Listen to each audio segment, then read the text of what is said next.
Hey again, and welcome to another episode of Nutanix Weekly. I'm your host, Phil Sellers, the practice director for Modern Data Center here at XenTegra. This podcast, along with so many others that we have coming out of XenTegra, is something we like to call content with context. We scour the internet for the best content around the topics we're covering and then try to bring our real world context to the conversation. But conversation's not one-sided. I have to have friends on the podcast to make this thing happen. So uh, please welcome some of my friends. Andy Greene, a solutions architect here at XenTegra. Andy, how's things going today? Going well. Excited to be here. Yeah, and, hopefully the rain outside today has not got you too far down. You may not even know that it's raining. You've been heads down and work all day, I'm sure, but it's raining outside. We had a beautiful weekend in North Carolina, and if it had to rain, Monday was the perfect day for it to happen. Hey, I like that attitude. You found a silver lining for sure in those clouds. Chris Calhoun's also here, another solutions architect on my team here at XenTegra. Chris, how are you on a gray day? Um, Not quite as fantastic as I usually am, but Fair? pretty good. Pretty good start to the week. Yeah, normally his answer is fantastic. So Yeah, not as fantastic, but that's okay. yeah, As Andy pointed out, at least it's a work day and not the weekend. We got a beautiful that's weekend. exactly right. And we're also joined with Jirah Cox, a principal architect for Nutanix and very good friend of the podcast. Been here pretty much since the beginning. I would say 99% of our episodes you've been a part of. And happy to be a part of this one too. As we keep on, muddling our way through technology changes of varying degrees. I was just reading about how it took like 40 years just to get adoption of barcodes for like supermarket goods. Mhm. So, if you're listening to this and you're thinking about technology changes, just know sometimes these things can take a very long time. But hopefully we can help you shortcut that process. Well, and it's interesting you bring up barcodes in the supermarket. I saw an article over the weekend that now, if you think to go into Best Buy and the digital price tags that they have in front of all the products, those are starting to come to the grocery stores too. And it's the first step towards dynamic pricing inside of a store. So you think about dynamic pricing that happens on Amazon and things like that. They raise and lower prices to test us out. That may be coming to a store near you in the near future. I think Chris's day just got a little bit less fantastic learning about surge pricing for groceries. Mhm. Yeah, I'm judged by Chris's face that that's not good news for him. No thanks. But, Unsubscribe from that. but the saying goes, like, the only thing constant is change. And especially in the IT industry, we've been faced with a lot of change. We've also been faced with new challenges we didn't see coming. The blog post we're talking about today is from nutanix.com/blog. It's called Built-in Security Across Platform, Data, Network, and Applications. It's written by Jason Burns and Eric Walters. Just want to say shout out to Jason Burns, who has done an awful lot of collaboration with the team here at XenTegra, most of our managed services products, and especially Nutanix Flow. Jason's been really instrumental in helping us over the years. So shout out to Eric and Jason. But, backing up to the point, the only thing constant is change. We've got a lot of change that's happened this year alone when it comes to cybersecurity and really cyber attacks. There's a lot more sophisticated cyber attacks that are coming. As the article kind of points out, almost 9 in 10 global organizations, 87%, face some type of AI-powered cyber attack in the last year. And that all comes on top of the fact that the federal government has cut funding to the Cybersecurity and Infrastructure Security Agency, or CISA, CISA. And that may be, added risk to enterprises because we're not getting notifications of vulnerabilities and other services from CISA. Yeah, that's a considerable amount of risk increasing in just a calendar year. But the good news is that from a Nutanix perspective, they've approached infrastructure as security first, security integrated. And I don't know, guys, have any of you read the Phoenix Project?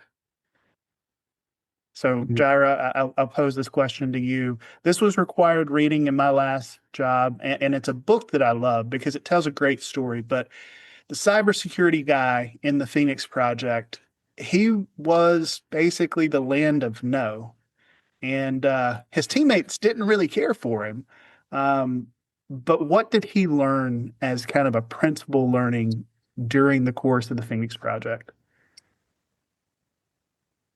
That's a good question, Phil. And I think both. I mean, obviously I know, but I think Chris and Andy and all of our listeners would appreciate you kind of restating it in your words. Sorry, I put you on completely. Good answer. Good answer. Hey, it's that security is in the middle of everything. It shouldn't be a bolt-on. It should be something that is a thread throughout the story. And that's what I love about Nutanix is that they have taken and adopted that. Security is baked into everything. And Jirah, I am so sorry. I did not mean to throw you for a loop there, man. All good. Keeps me on my toes. So yeah, as we talk about this blog post today, there's really a lot of different aspects we're going to kind of talk about. But the Nutanix difference is stated here. It is security that is built in, not bolted on. And that's by design at every level, from the platform, the data, the network, and the application. Nutanix Cloud Platform lets you protect your apps and data against cyber attacks and data loss. So we're going to dig into this and talk about it because I think it's a really important topic. It's timely. I may actually bump a couple blog posts to get this one out, a couple podcast episodes to get this out quicker, because I do believe this is something people need to hear. Cybersecurity is something that needs to be integrated at every level of your business, at every level of your decisioning, and it does not need to be an afterthought. So let's talk about a little bit the Nutanix difference. I'm going to throw to you first, Jirah. What is kind of the platform difference for Nutanix? So as we live in this security space, right, where we've all heard the phrase defense in depth, right? Security for us is not one thing, and we'll spend the rest of the episode probably unpacking this. Security for us is a whole bunch of things, right? It's across the entire stack, across lots of various aspects and offerings. And it's for that getting that layers of protection, right? So of course, at the base level, it's infrastructure. That's got to be hardened, got to be secure. At just how do we exist, right? As we host customer data and are a steward of that, that's got to be absolutely unimpeachably, thoroughly secure. Moving up, of course, there's networking, at the VM level, at the network level, that needs to be secured as well. How do we do things like data protection for DR? And then getting into the app level, right? How do we offer application and data services? How do we, add security to things like containers, to VMs, right? However that application is shaped, we need to be able to have a thorough, baked in, to your point, security offering for that. Yeah, it is important, and baked in is exactly how I would describe what Nutanix is delivering because, out of the box, you have a secure state. I remember a time with Microsoft where their baseline something analyzers, MBPA, I think was the acronym, helped you establish that baseline, helped you get to a secure place. The difference with Nutanix is you're secure out of the box. Tell us how that's done. Sure. The biggest one that we've had the longest, because it was asked for by some of our earliest customers in our history, right, is aligning to Department of Defense STIG guidelines, right? They're secure technical implementation guides, which say, if you're going to run this, configure it this way. We taught our systems how to self-harden themselves to those baselines. a long, long time ago, and we've maintained that. So it's as little as one instruction, right, from the operator to the system to say, harden yourself to that DoD baseline. And the system can then even monitor its compliance to that baseline and will reheal if someone monkeys with it, right? If I go in and say, reduce, like, say, SSH from a key-based authentication down to like password, we'll catch that, we'll automatically alert on that, and then reheal back to the stated desired baseline. So that's huge. One of our recent improvements, right, to go from oldest to newest, I love our security dashboard, right? So in the product, we now give the customer and the administrator a dashboard that helps them understand, hey, how secure is my posture here, right? What do I also need to consider to get to a secure deployment, right? Things like, we'll touch more on this, that network microsegmentation, even that STIG posture, any kind of high severity patching that's required, network security policies, things like that. We can give you a dashboard that you can even give to your security teams, right? So that they can get visibility as well as stakeholders of the platform into how secure it is.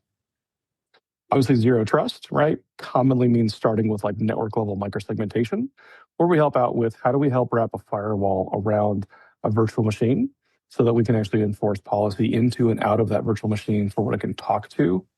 A great enhancement that just shipped recently from us that I was doing some reading on is we can now enforce that on a per VNIC basis, not just a per VM basis. So that means I can now have like an internal and an external NIC and have different security policies for what each virtual adapter on the virtual machine can talk to. So even more dynamic ability to apply those policies and target where I need that control to be. And then, of course, managing the vulnerabilities and upgrades, right? So all software needs patching. All software has flaws because it's all made by humans. Very timely statement, as you can tell I'm saying that in 2025. Maybe in the future we'll have software not made by humans, but today, so far, all software made or aided by humans, so some bugs do ship. So sometimes the way to fix those is to patch. So how do we help make it easier for customers to patch, to know when they need to patch, to get them applied to their clusters, with, of course, table stakes for that is zero downtime and automating the entire process, right? So you just tell us when to apply patches and which code version you want to move to. And then our native LCM engine, which does lifecycle management, knows how to take those patches, fetch them from either our support portal, or you can host an internal repository and apply them to your one cluster, your dozens of clusters, your hundreds of clusters, same process at any scale. So Andy, as we talk about the self-healing STIG, configuration drift is a really real problem. We talk about it with our VDI heritage. Every time you make a clone of a virtual machine, it's an exact copy, right? But how long does it stay an exact copy? And configuration drift is a real big problem with most other infrastructure systems. How does this, and I guess how pervasive is that configuration drift problem based on what you've seen working with customers? Yeah, it's definitely an issue. It's definitely out there. One thing that we see is that we live in a world where our clients tend to be managing many different sites, right? We may have a hybrid cloud model where we have some on-prem workloads. We're operating in the hyperscalers. We may have brought compute to the edge sites, and as a result of that, we have many different environments that we need to monitor. So bringing all of this into a single platform with those self-healing capabilities that we just talked about, goes a long way towards making sure that as we stand up new environments, as we make changes in a singular environment, as one engineer makes one change, that those changes aren't impacting that security baseline that we've set for the organization. And if we do make any of those changes, like Jirah called out, the self-healing capability of that machine-readable STIG will come into play, and it'll alert administrators and in some cases set itself back to that security baseline. Yeah, and the fact is, you hit a key topic. It does it on its own. So with someone heads down managing other systems, this isn't something that's going to go unresolved. It's going to show up as an alert, or it's going to get fixed on its own. So that's the nirvana state, right, for a busy administrator. And so that's one of the key differences to me versus other infrastructure solutions. Chris, vulnerabilities, as Jirah said, at least today, AI's changing things with AI generated code. Um, but, vulnerabilities are there. And I would argue at the state where we're at today, AI generated code can be less compliant and less secure than human written code. I saw a meme where it showed a straight railroad track, and then it showed AI generated code as the next one, and it had rails going all over each other. And I think it's an appropriate meme, right? It's more complicated code today as AI is figuring out how to code. But vulnerabilities happen. LCM's a great additional feature to same point as Andy was getting at simplicity in the platform. Can you talk a little bit about the vulnerability management and lifecycle manager? Absolutely, because to me this is definitely it hits home from my past, because I remember the days of having to analyze a matrix of compatibility from past fiber channel adapters, matching up with versions of VMware ESX. Which one comes first? Oops, did I read the small asterisk? And then did I then apply the second asterisk before the first? And just that approach alone made patching scary, vulnerability management scary, just as a whole, because you wanted to almost turn a blind eye because I don't want to touch it. It kind of goes back to that day one, it's pristine, it's in good condition, it's the most secure. And then from there, it's all downhill, from, we'll say, past technologies. But obviously, in respect to LCM specifically, to me, that's a fantastic way of Nutanix taking a difficult concept and making it simple for end users. It's really, hey, look, because of the hardware compatibility list that's built into Nutanix, it aids in the simplicity of keeping your environment up to date. It'll do the scan for you. It applies the updates in the order that it needs. And I really think that that's just a part of the overall functionality of Nutanix, but even more so that I would say it's less vulnerable than some of the competitors. I remember days past as a customer where there was a day zero vulnerability out pretty much once or twice a month. And if you were a large customer, you just barely got everything patched before the next round of vulnerabilities came in. So to me, Sure. that's a big difference in the approach that now Nutanix is taking for simplicity and just making the life of a day-to-day engineer much easier. Yeah, I think it's part of the philosophy is how do we make it easier and more boring to patch more often, right? Yeah. Because when you have a hand in owning that infrastructure, if you're a customer, you've heard me say this, like the value prop to being a practitioner of like, I manage the hardware firmware, I manage the, HBA or the NIC firmware updates. It's like, well, that's kind of a zero sum value prop to you as the practitioner, right? Either you do it so well that no one notices it and all the redundancy works and everything kicks in and it's one of those invisible IT, like business forgets there's value there in that being done well. Or if anyone in the business notices that it's happening, that's bad too, right? So there's less and less value in being good at it, and the cost of failure there gets scarier and scarier.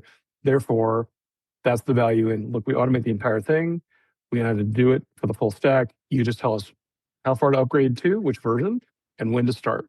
And that's it, Yeah. right? So that, to Chris's point, how do we help do it faster, right? Again, to your point, Philip, Phoenix project, great. How would I do it weekly? How would I do it daily? How would I make it boring and just in the fabric of existing with the platform?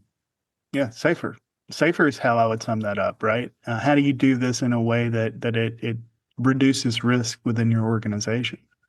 Yeah, absolutely. And Chris, you are our resident former teacher.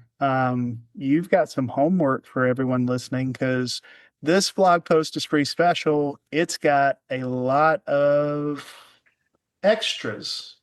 Yes. So there are sections, obviously, throughout this particular blog post that I think are absolutely foundationally fantastic for those engineers, those admins, those upper level executives that want to understand how Nutanix is different. This is a centralized post that pretty much talks about those components, and each one has an included video from some of the Nutanix experts that you mentioned. Jason Burns has got a great one in here. Throughout the scrolling through are all of the names that are, and it's not about name dropping, but it's about content dropping. This is a fantastic place to come for this particular article, just to understand the holistic approach that Nutanix takes the value of security. Whenever, obviously, Andy and I, our past, we talked Nutanix security from day one, and that's really built in the platform. And that's, to me, the key differential that some folks haven't recognized that goodness yet. So please come here, listen to the podcast first, give us a vote of 110,000 thumbs up, and go listen to these videos. Watch those in your free time. I promise you, you'll gain some understanding and appreciation from one of the specific concepts that'll help you in understanding the value of Nutanix. So that's the homework that I would recommend. Check out the videos, check out the blog, and check out this crazy crew of cast of characters in our podcasts. And teacher, that's due when? By next episode. That's fantastic. Thank you, Professor Calhoun. Absolutely. And for everybody listening, you go watch the videos. We're going to send you something for completing Nutanix 3.10 as assigned here from the podcast. There you go. But it is great. We were talking before we started the recording today. This is a great introduction. If you're looking at moving to Nutanix from VMware or from another platform, this is a great central blog post to kind of understand what it's all about, how things work. So there's a ton of additional content linked to the blog post. Please do check that out. So let's move to the next layer. We talked about the platform first. Now let's talk about the data. Data protection is core. There's a lot of different ways around data protection. So we're going to highlight 3 of them. Jirah, what are those 3 for data protection? First one's data rest encryption. Got to do it, right? As we're hosting data, lots and lots of regulation can exist for lots of very good reasons, saying that data must be stored in an encrypted fashion. Especially think about IoT, think about AI at the edge. As the data lives closer to where perhaps end users or even less trusted users might reside, like think point of sale, encryption has got to be table stakes. And of course, we have that. We specifically call out ours as being flexible because we can do it with or without specialized hardware. If you require specialized hardware encryption, we can of course comply with that. Software, of course, can run anywhere, and even can get integrated with like cloud-based key managers as well. When you have a cloud-based requirement to use a KMS as a service from like a hyperscaler as well. Business continuity and disaster recovery, right? Because again, part of security is availability, right? So therefore, part of an attack can be denial of availability.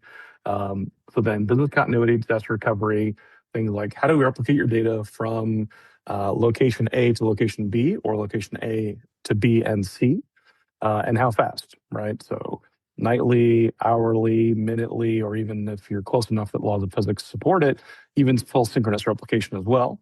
How do we store that data using immutable snapshots? Immutable both in that they can't be changed after they're taken, but also immutable like we can prevent, say, deletion by like a malicious admin account. So if I even had one of my users get compromised and had full-on admin credentials to the cluster, maybe only one human isn't allowed to delete that data. I need to have 2 humans approve that kind of action. How would I even store data up in like cloud-like formats? How can I take a snapshot from a running application on-prem, send that up to like, say, AWS S3 storage as a usable snapshot? Well, that's mostly 321 compliant, right? It's not a backup. It's like more like a 321 snapshot. But now I've got multiple copies in multiple formats in multiple availability zones. That's pretty resilient. And then lastly, how do you get visibility into that data, right? And something that we just frankly couldn't say enough good things about if we tried to for Data Lens, right? Our eye in the sky, watching transactions into the unstructured data you host on the platform. So think file shares, think object shares, that kind of stuff. I love about Data Lens how we've walked down that exposure window. When we first launched it, it was like 15 minutes of response time with our published SLA there. We were at 10 minutes for a while. Now this article calls out 6 minutes or less for a threat containment window for active ransomware doing bad things to my data. 6 minutes is pretty darn fast, where we can detect and alert and block that attack from happening. And then if you give us permission to, automatically recover that share to a prior known good point in time, which might be maybe 7 minutes ago, right? Get that share back online automatically, zero human interaction, and let the business keep on moving forward in time with very, very little data loss. And then I can have my forensics teams come in, sweep the data that was touched, isolate it, do what they need to do for that, for reporting or selective restores. And as I'm doing all of that, I'm also moving forward in time and helping the business stay running. Yeah, I love Data Lens, love the purpose of that tool, and it comes at an amazing time when there is increasing risk from AI-based attacks. Earlier this year, you also released an integration with CrowdStrike. So CrowdStrike plus Data Lens is another place where you're able to work together with their next-gen SIM to be able to correlate and do some alerting. So you've always had that mindset of better together, working with partners in the ecosystem. So that's just a great place to highlight that you're continuing to push forward even in newer products like Data Lens. Yep, it's definitely very exciting. And Andy, I mean, when we talk about DR in general, the data set or the tool set here in the Nutanix platform is amazing. The outcomes we can drive are really fundamentally different than other competitive platforms. You talk a little bit about the DR capabilities and the outcomes we're driving with customers. Sure. Yeah. Like I mentioned before, we live in that hybrid multi-cloud world, and the Nutanix platform has those capabilities built in, so we don't need third-party applications or necessarily the application-specific capabilities to provide that data protection and online DR for the applications that our clients are managing. So they're going to provide strong protection across all RPO and RTO levels. And you really don't need to purchase anything additional to do that site recovery, whether you're recovering to the same data center, recovering to your DR site, recovering to the cloud, maybe a clean room scenario, or here at XenTegra, we have our own product that's available for that, and that would be DR as a service that allows our clients to basically have full stack Nutanix both in your data center and in ours. And take advantage of all of that BCDR capability that's built into the platform without having to manage and maintain that secondary data center. Yeah, it's simplified again. At the end of the day, we're driving outcomes, and it's a full feature set. You're able to do the data replication, which is generally where storage vendors stop. They do data replication, and then some other application has to come along and handle orchestration. This is all built in. You can orchestrate, you can run scripts, you can have failover. It is really end to end. And so I think that's one of the key differentiators is it's not an afterthought. Just like security, DR protection is fully baked. You've got the end-to-end solution, and that's something to be really appreciated. Once again, homework. There is a great video here about Data Lens embedded into the article. Would love for you to spend some time learning more about Data Lens if that's not a product that you're aware or familiar with. Definitely homework from Professor Calhoun. And then let's move to the next layer, the networking layer. Jirah, networking comes in a couple of different varieties when it comes to Nutanix, and they share a name. They do. They're in the same family, if you will, right? So under that, under our Flow marketing umbrella, right, we've got two main pillars. What goes under umbrellas? There's two people under the umbrella, I guess, is maybe the analogy goes that way. The first one, of course, is flow virtual networking, right? So how do we apply like SDN principles to bring cloud-like networking, think like VPCs, right? So which themselves, it gets, I guess, to become a recursive acronym of virtual private clouds to your deployment, right? How can I treat my on-prem networking or my colo networking or even my edge networking like I would cloud networking, right? Where I can define my networks per application or per tenant, all in software, no need for additional hardware. And even that by itself can lead to things like tenant isolation or application isolation that I might want for my security outcomes. And I'm doing that at the, layer 3, layer 4 network layer as well. But on top of that, of course, we can also do network security, right? So flow network security, the other person under that umbrella, microsegmentation, right? So zero trust. Or how do I ensure that even two VMs with adjoining IP addresses on the same network, on the same hypervisor, still can't talk to each other in any ways that I don't approve of, right? So I can block at the VM level, block at the VNIC level, block at the port level, or even for a VDI use case, make all of this application Active Directory aware so that I can even have per user rule sets as well. Because I like to think of, and apologies to all my EUC friends, the VDI part of the network is like the dirtiest, least trusted part of the network. That's where users live. They open attachments and click on links and do their email, click on random YouTube videos. So like I want to have a lot of security in that part of the network for sure. So letting that control to say, maybe in my entire VDI environment, no desktop, talk to any other desktop, period. They talk to patching, talk to XDR. I can get northbound, but I could never get east-west is a huge, huge restriction immediately on what ransomware can do in my environment. And I think I've got a good example of that because thinking about those kind of users, Jirah specifically, obviously those EUC users, they out in a remote workforce, they are using this device as a connection into a corporate, but they need to be filtered, monitored, protected, secured, and almost fenced in as please be careful of what you access. So to me, the guardrails are really key to that. And I think one of the neat concepts is being able to even, by use of Active Directory groups, specifically limit what users can get to. And I think either I'll say limit, but also allow. So that's a good way of putting it from some structure that you already have as I'll say a capable system administrator that already has some logical constructs in place for the grouping of those end user compute users, that would be something that you would want to implement. And then to segue, my own thought is something else that I just remembered is back in my day, of course, app owners would come to me and say, hey, Chris, I need your help understanding what my application talks to.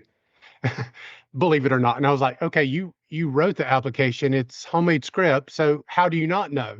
But with the fact that with Flow Network Security, you can put it in monitoring mode. That's something that is an absolute blessing for any system administrator, and just watch the communication so that you can help users put guardrails around that so that they just don't say, okay, I need any access from a network's perspective. So with those two thoughts of guardrails, that's kind of my main focus here around Flow Network Security is please be, of course, diligent and also purposed in your efforts to make sure that you put guardrails around your end users. And I'm telling you, Flow can help with that for sure. Well, obviously that person doesn't want their phone ringing too much after 5 o'clock, maybe not even before 5 o'clock. There Right? you So this go. sounds like a really good way that we could actually add security to running applications without making the phone ring more, which kind of is job number one, right? Absolutely. Almost like fantastic. Yeah, I definitely have been a big fan of Flow Network Security from when it was first released. I think back to our discussion earlier about that defense in depth strategy. This is the perfect example of it. traditionally, we treated the data center like a fortress, and we built that big, strong wall around it. And then we used something like a VPN to get in, and we trusted that made our data center secure. But Flow brings to the table the ability for our platform administrators now to have security at the vSwitch layer. And if you think about it, all of that network traffic from all of your virtual machines has to flow through the vSwitch. So we can do that without necessarily involving the networking team if we don't want to. And it's just a great way to head off that east-west traffic, and with the understanding that once some type of infection, some type of malware gets into your data center, the first thing that it wants to do is it wants to spread itself. And so I've always been a big fan of Flow. I think there is a level of simplicity that we haven't seen with a lot of similar type of microsegmentation products that are out on the market today. And the simplicity and just being part of that defense in-depth strategy is a big part of why. Yeah, I'll point out that Nicira, before VMware acquired them, their innovation was in the overlay networks, and that was really their take on network virtualization. You guys approached it differently. You started in the security space, then brought the overlay networks kind of to bear. And if I have my history right, and I think that's a realization that this East-West conversation is a much more valuable thing. You guys had this unbuckled from your overlays because, again, it didn't quite exist then, where VMware had to unbuckle their network security product from overlays and then make it available to traditional vSwitches. So from the beginning, your intent has always been securing the network no matter where the traffic's at. And I think that's a great value to customers. Totally agree. I would also submit that there's some real opportunities that we were able to take advantage of by coming along after public clouds, right? Because that's really become the goal, is to look, act, feel like cloud platform that you can vend securely to your tenants and with full sovereignty and full governance wherever you want to run it, right? So private cloud, public cloud, hybrid multi-cloud, your data center, colo, or even in hyperscalers. So therefore, it's easier to look, act, and feel like cloud after clouds have been invented. So that's one thing that was in our favor. And then also the dramatic rise in open source, right? So we get to use things like Open vSwitch, which we can program ACLs into to power the actual functionality of our microsegmentation, things like Geneve tunneling for our overlays that can power the VPCs. It's a better together kind of approach of how can we help make using awesome open source tech easier for our customers without requiring traditional open source care and feeding of, you pay for that differently, not with cash, but with like human capital around getting SMEs. Well, this is both, right? It's just a product that you get to own and administer. Yeah, absolutely. One more thing to talk about when it comes to networking security from Nutanix is Security Central. Overarching product, helps with compliance. Jirah, what can you tell us a little more about Security Central? So yeah, the goal of Security Central, and I love it, right, is to give you that kind of one browser tab to rule them all, right, that shows you all of your stuff everywhere, all of the time, right? So and even keeping with this theme, well, I want to have a global dashboard for things like vulnerabilities or configuration drift. I want to see all of my stuff, whether it's at the edge or in a hyperscaler or in the through the wall behind me, no matter where it lives. And that helps give visibility to things like, am I aligned with my NIST baselines? Am I aligned with my PCI DSS baselines? And I can see that in one spot now. So that's, to be not too obvious here, the central part of Security Central, as part of Nutanix Central. Well, and having had to do PCI and understanding and trying to navigate just the rules and regulations that come from the body, yeah, I feel for you. So if you're doing PCI and you're doing it manually, there's a ton of value, and you should be talking to someone at Nutanix about Security Central because, again, simplifying that process, being able to not only get into the desired state, but keep it in desired state, and then prove that back to an auditor, there's huge value in that. And that's what Security Central is all about. Let's wrap things up with one last section. We're going to talk about application security. What do we have from an application security standpoint, Jirah? So keeping with that theme of availability, right? Things like how do we help apply that to databases, right? Because databases and what our database as a service platform can do, things like how quickly can you go patch every critical database engine that hosts data that powers your business, right? Do you even have up-to-date spreadsheets around which versions of SQL or Oracle or Postgres are we running to even know where like maybe a hot new CVE applies? How quickly, once you knew where to go stamp out those patches, could you get humans to go do that, right? Is database patching still exciting or boring yet in your organization, right? We obviously want to help with processes and products to help make it much more boring rather than spicy. And so helping patch databases, helping patch those environments, and even in that vein of consistency yields uptime, right? Just even solving for like configuration drift and getting closer to policy-based management. That's where we play in the database as a service space, which you get to own and run and host anywhere you choose to, right? In a private cluster, in the cloud, in a hyperscaler, in a colo, or anywhere. Again, we're all big fans of humans clicking on fewer buttons and letting automation and policy-based governance do more and more for us. That, of course, is where leaning into automated application deployments yields a lot of benefits, right? That's where our NCM self-service product really shines, where we can help people create blueprints, and I can write that once and then deploy it many. Some folks even have like a blueprint for, if they're doing higher, more complex tasks, like I have developers that are writing software that I sell. Cool.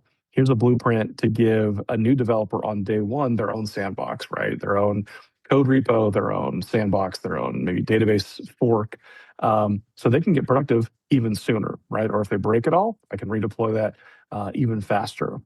And then keeping that vein, the most platonic ideal of automated application deployments, of course, is Kubernetes, right? Where like literally everything is done in everything as code. And so being here for both, applications of like, let's say, yesterday and today's shape of virtual machines and of tomorrow's shape of containers, but offering that unified benefit of like security and automation for the entire thing. That by having a Kubernetes platform built into our platform, customers get the benefit of that for both container-based deployments, but also the security aspects as well, right? It's not just fast, it's not just agile, it's not just something that my developers want to see me vend to them as an application architect. It also brings along security and observability and yields uptime by virtue of what it is.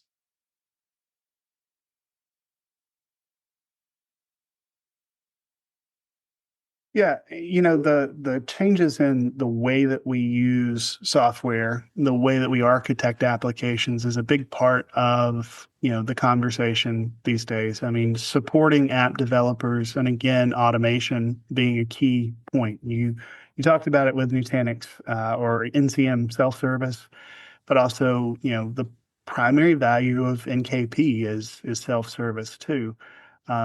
You're really driving those outcomes for businesses. One of the things that I love that you guys have done is you've also entitled every user who already has NCI Pro or Ultimate to have NKP Starter. That's a great way of getting a platform where you can highly automate your software development, marry it to your pipelines, meet your app developers halfway, and be cloud-like. Three great things that are all of value to your organization. So, it's a great way to take an infrastructure team and make yourself look like a huge winner. You're a pro company, you're pro app developer. This is a great way of being able to do it. I happened to do a lab with a group I'm a part of through Nutanix and got to see the deployment and the tooling and stuff in NKP. And, what I would say is like so many other things you're doing, NKP makes Kubernetes approachable. You're giving GUIs and interfaces and the ability to do policies and controls. So I know we're talking security. Those policies and controls are not an afterthought. It's all prescribed. You can add users and add access, and it's really approachable for an administrator. It's point and click. So that's a huge win, along with the supportability for, as you said, something that's largely CNCF. Well, it is CNCF compliant, but largely open source in its base. So that's what an enterprise needs to be able to succeed with open source. And what I love about that, to your point about it being included for so many of our customers, is that we've all been there. I've been the person on the other end of the email catching a surprise, and oops, I need to go solve for that. And this is such a great inclusion for our customers that, when someone says, hey, I need this, you can say, hold on, give me 20 minutes, come back and look, that's now solved for. So, no one loves that whole, oops, let me go find a product for that or solution for that and demo it and POC it and integrate it. That's all done for you here. When the last point, integrate it, right? There's a lot of products out there, but do they integrate? Do they integrate to a level that meets the user needs? More than likely, the answer is yes. Now, where Nutanix stands in the industry, there's wide support across all sorts of applications and ecosystem partners. So that's all a check mark. But again, where it's built into the platform, it's fully integrated. I definitely think something to me around the app deployment that really makes sense is with a focus around security these days. Obviously, anything that's being automated, tooling that you guys as end users, or I'm sorry, as admins are using, whether it's a PowerShell, it's any kind of scripting environment that you're accustomed to. Nutanix, to me, what used to be called Nutanix Calm is now this NCM self-service. And the benefit there is Nutanix is the glue. You don't have to change your tooling. So if you've already got a secure scripted environment, continue using that. Integrate that with Nutanix. And that's the integration that we've all talked about today. Is it's baked in. And Nutanix is allowing for that, even though, yes, it is additional tooling, but it's not anything that you have to pick up and learn. Use your existing automation tool set, continue with the platform, and move forward with making your work smarter and more secure just by automation. Yeah. And I think that's been kind of the key point all throughout this section, talking about applications is automation. And so I think Jirah said it really well when we talk about Nutanix database services. It's really around changing that paradigm to think about databases differently. Andy, what kind of have you seen in the past with databases and DBAs that probably needs to change and that NDB can help with? In the past, databases were really just set up to run and run and run. We didn't make changes unless we really had to. But that's not providing a service to the business. So database as a service is just something far more dynamic. It makes it very easy to do things like all of your patching, your cloning, standing up those additional copies for your test dev environments, QA environments, et cetera. But I think the key thing with regards to this security discussion that we're having is making sure that you're always up to the latest patch levels from a security perspective. Yeah, I think waterfall versus agile, the development methods has really kind of driven this change in the database culture. It used to be we would take an application, we would buy it. There'd be a release once, twice a year. The database was just supporting that application. And that's waterfall method. You do a big code release, big bang. DevOps and Agile changed the world. We're doing incremental changes all the time. And so the database layer, or I'd argue the caching layer with something like Redis or any of these other microservices that support data interchange in an application, all of those services are just expected to be incrementally updated. And so NDB is recognition of the fact that you need APIs to be able to interact with it. Cloning that data is a critical thing because you need clones of it to test it, right? As part of automated testing and things in your development pipeline. But to your point, keeping it secure is paramount. Can't afford to have insecure things just sitting on your network anymore. The entry points and the AI to leverage those is out there. And so that kind of brings us full circle to the topic that we started with. AI attacks are up. We need to protect things. So much of the infrastructure is running on our hosting platform, on our cloud platform. How do we keep it secure? And kudos to folks at Nutanix, because this is an integrated approach across all layers, and it's going to help you have less calls. I love that call out, Jirah. Have less calls after 5, and just manage and maintain, because none of us want the call of some sort of a cybersecurity event at the end of the day. And it's never my point, or I think any of our collective points, to instill fear out there, but there has to be a realization of the landscape and how it's changing. So, guys, I appreciate all of your perspectives. We've had a great conversation around this. It's a longer blog post, and I'm going to tease with your homework to go see the videos.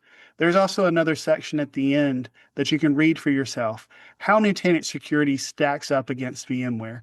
We're not going to cover that on this podcast, but it's a great reason for you to go and look this one up. Again, it's available at nutanix.com/blog.